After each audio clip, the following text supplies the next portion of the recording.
promised, I'm going to try to do a book review video of these two books. It's probably going to come off as more of a book recommendation video, but it's fantastic, so it is what it is.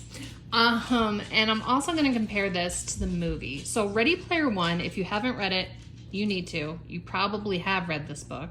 This is my dog right here. He's very nosy. And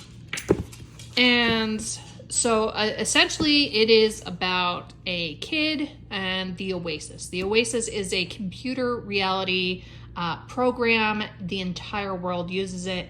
You can go into any simulated world that was ever created. Lord of the Rings, Star Wars, whatever you think, whatever you can dream up, you can go in that world.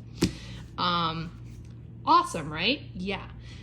It is geeky. It is a Dungeons and Dragons epic quest crawler for someone that grew up playing D&D. Yes, I was a female, and yes, I played D&D.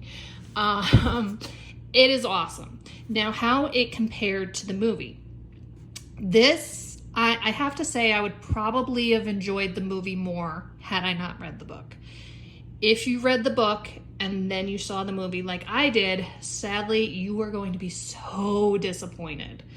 The reason for that is the movie did not follow the epic quest line, specifically the beginning, which I loved. Specific, without any spoilers, the D&D plot and the epic quest and the dungeon, and none of that is in the movie.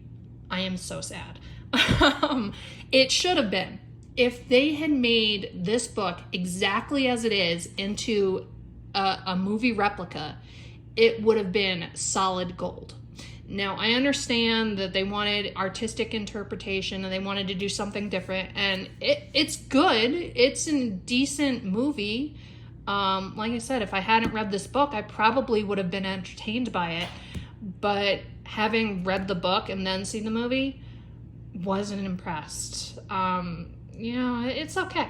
It's just okay. Now, the second book, I kind of count them as one just because, it's a continuation. Same characters. In the second book, the main character gets a little full of himself, he's allowed to be full of himself. But he gets a little egocentric, and his girlfriend is not too pleased with him, so that's a huge part of the book.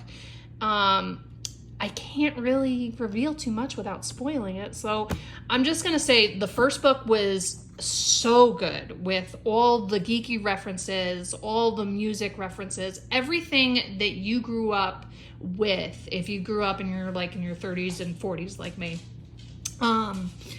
your childhood is in this book. In this book, it is too. He tried to replicate it a little bit. It's not to the same extent as it was in the first book. There's still some pretty cool shout outs. I mean, I really enjoyed what he did with the Tolkien worlds in this. That was a huge thing.